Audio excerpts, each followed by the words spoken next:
Purchasing a new car ought to seem like a wise financial decision. But what if I told you that some of the most well-liked models could be impending financial catastrophes? We're delving deeply into the startling reality of why some cars are just poor investments in this video. The car market is in disarray due to unsold inventory accumulating at dealerships and prices that have skyrocketed beyond anyone's prediction. What's happening then? Why are dealers now rushing to recover, while buyers are fleeing?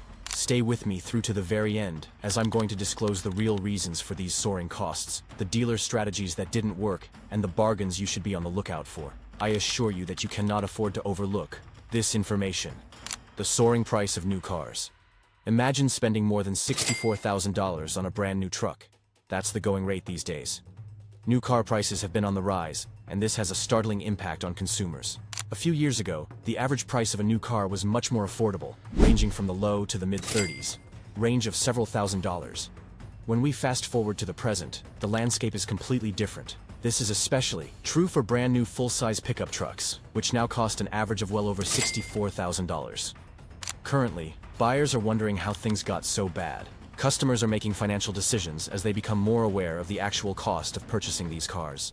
Customers generally believe that these exorbitant costs are no longer acceptable. What was formerly a product that was once affordable for many consumers is now a financial burden. The realities of buying a new truck have never been more daunting, with interest rates rising and monthly payments skyrocketing. Furthermore, the real modifications to the cars themselves are more startling than the price tag alone.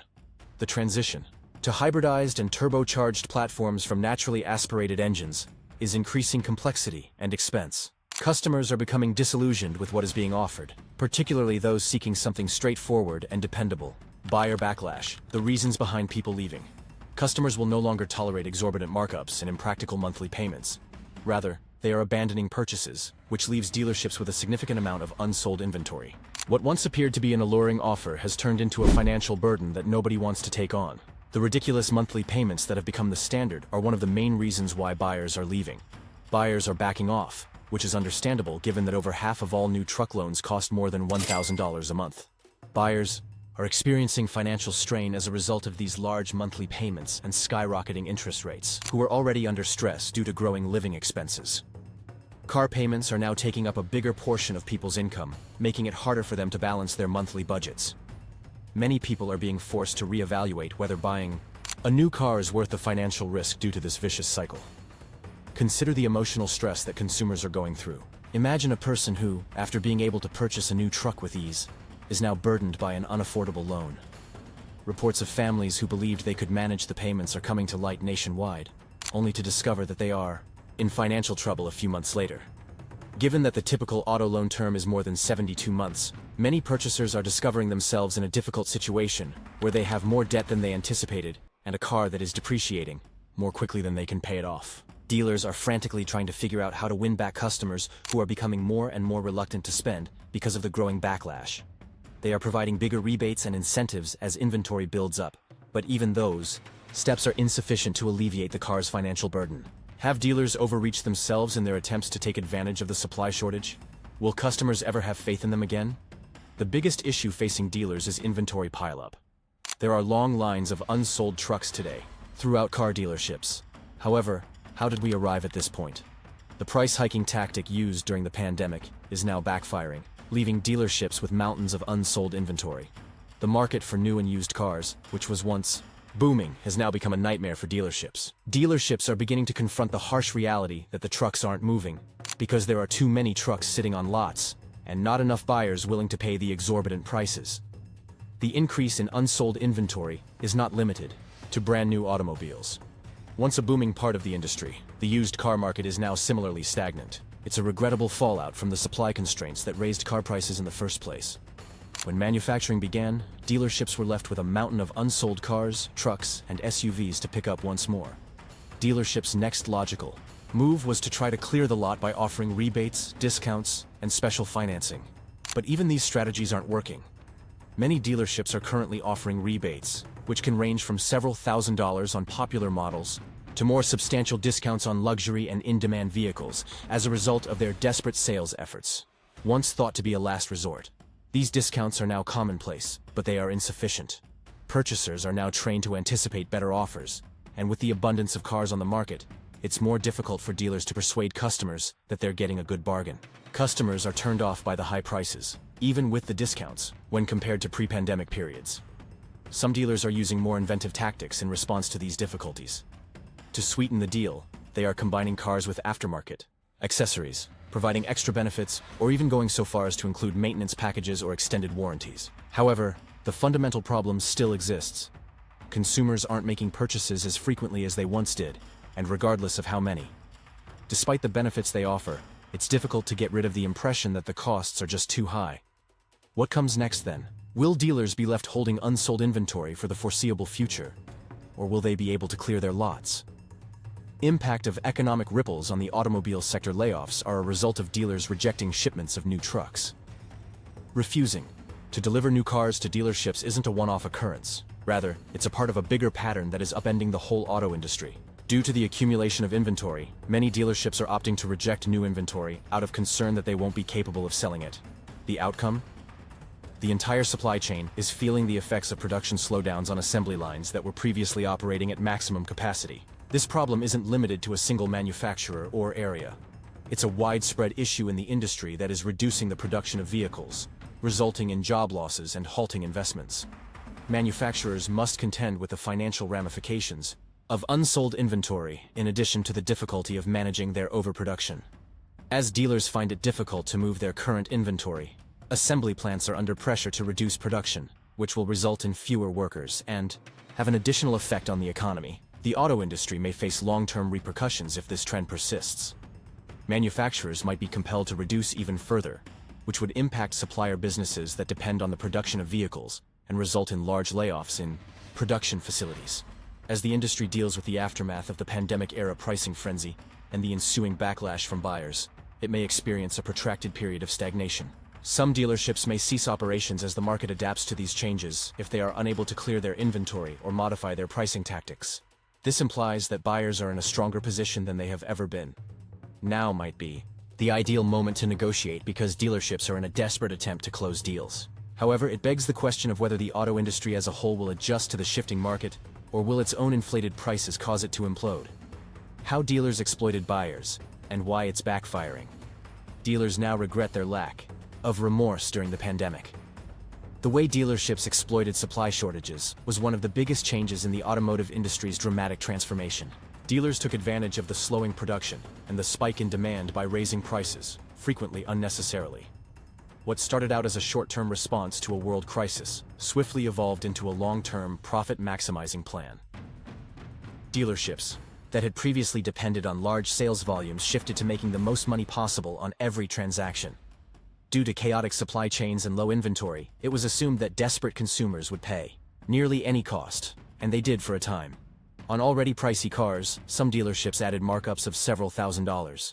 Dealer add-ons for popular trims like the Ford F-150 Raptor, Toyota Tacoma TRD Pro, and Jeep Wrangler Rubicon frequently increased prices by $10,000 or more. This trend was widespread and not just found in a small number of dealerships. Customers faced exorbitant costs from coast to coast, and for a while, automobiles and trucks continued to be sold at those premiums. With previously unheard-of profit margins, dealers gloated over their windfall. But that triumph didn't last long.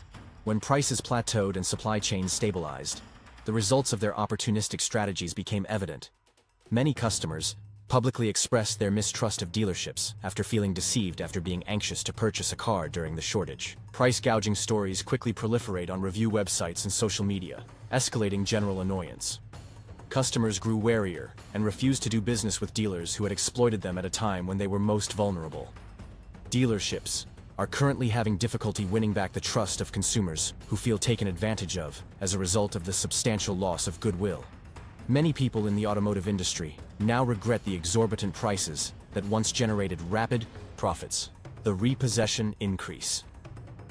Repossessions have increased by 23% so far, and this trend is not going away. More people were harmed than just buyers as a result of the high markups that car dealerships placed on vehicles. Many purchasers were forced into unaffordable monthly payments when the average cost of a new car skyrocketed to previously unheard-of levels. These days, loan terms usually extend to 72 months or longer, enticing purchasers into long-term agreements that exceed their means. With rising interest rates and rising living expenses, What initially appeared manageable has swiftly turned into an overwhelming situation. The effects are becoming increasingly apparent every day. Stories of repossession are coming in from all over the nation. An enthusiastic young couple may have witnessed that dream become a nightmare when their income was insufficient to pay for their mounting bills, allowing them to drive away in their first brand new truck. In a similar vein, a small business owner who invested in a new car to grow their operations might now find themselves without the vehicle they relied on, in addition to losing thousands of dollars in equity. Car ownership used to be seen by families as a sign of security and opportunity, but these days, many are being forced to make tough choices, such as cutting back on or giving up transportation entirely. These individual tragedies are a part of a larger economic trend that shows the repercussions of dealership practices during the pandemic. Customers who took out massive loans when prices were skyrocketing are now facing the harsh reality of unmanageable debt. A growing number of consumers are finding that their monthly payments are unaffordable due to the ongoing increase in interest rates. The case serves as a reminder of how unregulated markups and hazardous loans have put a large number of Americans in financial jeopardy and left them with cars they can no longer afford. In an increasingly challenging economic environment, many people now view the dream of owning a car as just another financial trap. Trends in consumer behavior and survival techniques. There are too many new cars on the market right now due to overproduction. Customers are acting on their own initiative. Customers are increasingly looking for alternatives as a result of the millions of unsold new cars that are sitting on dealership lots. Some people are choosing to keep their current cars for a lot longer than they used to. Many car owners now keep their vehicles for 5 to 7 years, and in some cases, even longer, indicating a trend toward longer vehicle retention in recent years. Consumer behavior is changing as a result of rising auto prices, interest rates, and insurance premiums, which makes buying a new car less alluring. Many consumers, who are already struggling financially, are opting to keep and fix their existing cars, rather than incurring the hefty expenses of fresh ones. Some see this as a necessity, while others see it as a sensible decision, because new cars are now simply out of reach.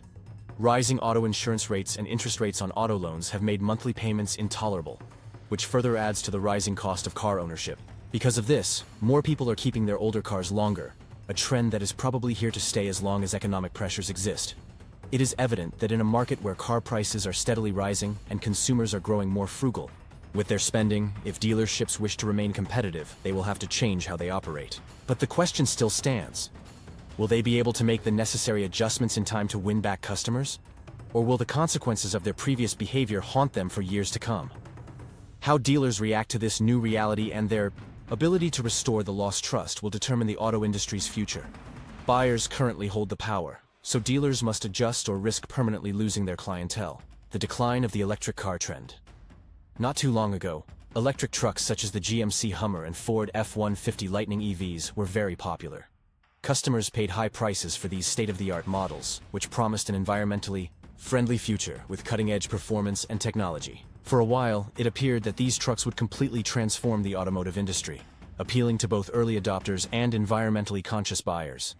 The hype was further fueled by automakers' boasts about their amazing features, which included instant torque, off-road capabilities, and the capacity to power homes during blackouts.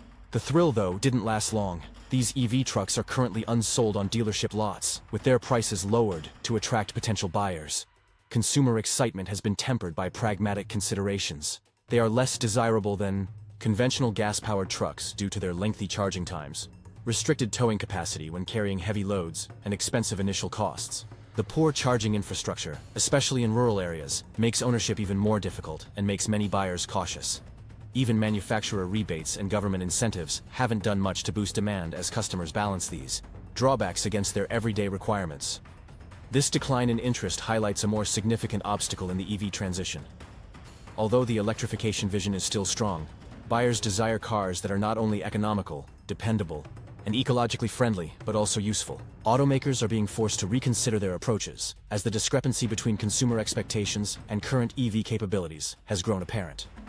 Manufacturers will need to improve performance metrics, increase charging networks, and improve battery technology if the electric truck market is to pick up steam again. Until then, electric trucks, once seen as emblems of advancement and creativity, will have to face a harsh reality check in order to regain the confidence and enthusiasm of customers, the ease customers desire. For many years, automakers converted heavy-duty trucks into luxurious, high-end cars. Features, high-end sound systems, sophisticated navigation, and cozy cabins. The cost of these upgrades was high, frequently well into the six figures. Although some consumers welcomed the blend of luxury and functionality, this demand is declining as a result of changing priorities and economic pressures. Truck buyers of today are looking for easier, less expensive options that prioritize functionality and longevity. They want trucks designed for tough jobs that can handle daily work without expensive extras, rather than fancy equipment and leather seats. Simple, dependable workhorses are becoming more and more popular, which is forcing automakers to reconsider their strategy. While high-end luxury trucks remain unsold, models that prioritize affordability, performance, and ease of maintenance are gaining popularity among small business owners and consumers on a tight budget. This change reflects a return to the fundamentals. Customers are shifting back toward vehicles that offer rugged dependability and away from trucks that feel more like luxury SUVs. Automakers may find themselves in a better position to satisfy shifting consumer demands and hold on to market share if they adjust to this demand for utility, durability, and simplicity. Toyota's error. A problematic brand. Loyal customers are now frustrated and disillusioned with Toyota's redesigned Tacoma and Tundra trucks. These models, which were formerly praised for their renowned toughness and dependability, are currently coming under fire for departing from the fundamental characteristics that contributed to Toyota's reputation. The introduction of hybrid powertrains and turbocharged engines, which many believe to be more complicated and unreliable than the naturally aspirated engines that formerly propelled these trucks, has especially disappointed fans. These modifications are viewed as a step in the wrong direction by drivers who value simplicity and durability, raising questions regarding maintenance expenses and long-term dependability. Additionally, issues with quality are eroding Toyota's once unquestionable reputation. According to reports, the new trucks are made of inferior materials and are less durable, resulting in grievances regarding early wear and tear. Longtime owners, who have relied on their Toyota trucks to last for hundreds of thousands of miles, are now wondering if the updated models will still perform and be as dependable. Consumer confidence has decreased as a result of these uncertainties, especially among the brand's core customer base of truck buyers who rely on their vehicles for daily living and work. Toyota's reputation in the fiercely competitive truck market has suffered as a result. Devoted clients feel deceived by a business that once established the benchmark for durable, dependable work vehicles. In reviews, forums, and social media, many people are expressing their worries and calling on Toyota to go back to its origins. If the carmaker's hopes, it will need to take these criticisms head-on by enhancing build quality and making sure that upcoming models can live up to the reliability, simplicity, and durability that consumers have come to associate with the Toyota brand if it hopes to reclaim its former glory. If they don't, they run the risk of losing a sizable portion of the devoted truck market to rivals with more established, reliable designs. Lessons learned from the crisis. When to buy now is the time to take advantage of the best deals available for 2025. Dealerships nationwide are having trouble keeping up with growing stockpiles and unsold inventory. The window is wide open for those looking for deals. If you're thinking about purchasing a new car, there are specific times of the year when the best offers will be found. First and foremost, the best times for buyers are in the spring and summer, especially from May to August. Dealerships are working to reduce their inventory during these months in order to prepare for the year-end rush. Vehicle sales have slowed down during the summer, as a result of manufacturers releasing a large number of new models earlier in the year. Customers now have the ideal chance to bargain for better offers and reduced costs. Many dealerships will be attempting to meet sales goals for the first half of the year, which is another reason to target this mid-year window. In order to get units off their lots, they frequently offer steep discounts or include extra incentives. This is particularly true for models that are overstocked, or for cars that are nearing the end of their model year. Additionally, because dealerships are more anxious to get rid of inventory before the next generation of models arrives, they might be more accommodating with pricing during these months. By taking action during this time, buyers can take advantage of the desperation to get deals that are cheaper than they would be otherwise. You can anticipate savings of thousands of dollars through discounts, rebates, and financing offers if you have the information of current market trends and inventory levels. However, what if you pass up this ideal time to buy? Don't worry, as dealerships strive to get rid of their older inventory, end-of-year sales can also be very alluring. Even though these offers can be alluring, they are typically very competitive, and salespeople who are keen to close deals before the year ends may put a lot more pressure on you. However, there is a chance for some fantastic bargains if you are prepared to navigate this more intense environment. Outwitting dealer strategies. Here are some tips for outwitting dealers who are still attempting to deceive you. It's no secret that dealerships are feeling more and more pressure to sell cars, and many will use any number of strategies to negotiate a price, frequently at your expense. You can, however, steer clear of these pitfalls and ensure that you are not exploited if you have a little awareness and negotiation skills. Using high-pressure sales techniques to pressure customers into making a purchase is one of the most popular dealership tactics. This frequently entails informing you that the car you want is in great demand, or that the price they are giving is the best one you will ever find. However, in practice, dealerships frequently only want to close deals fast, so they'll use these strategies to pressure you into making a purchase before you've had a chance to carefully weigh your options. Avoiding being hurried by a dealership is one of the most important tactics you can employ. Don't let them tell you that you're going to lose out on a deal. Instead, take your time and do your homework. Leave a dealer if they refuse to give you a competitive price or give you an exaggerated trade-in value. Other options are always available. Focusing on the out-of-the-door cost rather than just the monthly payments is one of the best strategies to reduce the price during negotiations. Dealers frequently attempt to promote low monthly payments, which may appear to be a fantastic offer. However, they fail to disclose that they are extending the loan period, which means that your total payments will increase significantly. Be ready to engage in aggressive negotiations regarding trade-ins. It's crucial to ascertain the value of your car before visiting the dealership because they frequently undervalue trade-ins to increase their profits. Check the trade-in value using online resources and bring supporting documentation. Be ready to leave if the dealership is making a low offer. They might simply return with a higher one. Dealerships also try to increase profits by promoting additional products like protection plans and extended warranties, paint sealants or packages. These accessories, which are frequently unnecessary, can quickly drive up the cost of your car. Thus, if you don't need them, don't be scared to say no. Keep in mind that you are in charge of the transaction. How do you feel about upselling at dealerships? Do you have any stories or advice to share? Put them in the comments section below. Please subscribe to our channel and give this video a thumbs up if you found it useful. I appreciate you watching, and I hope to see you in the next one.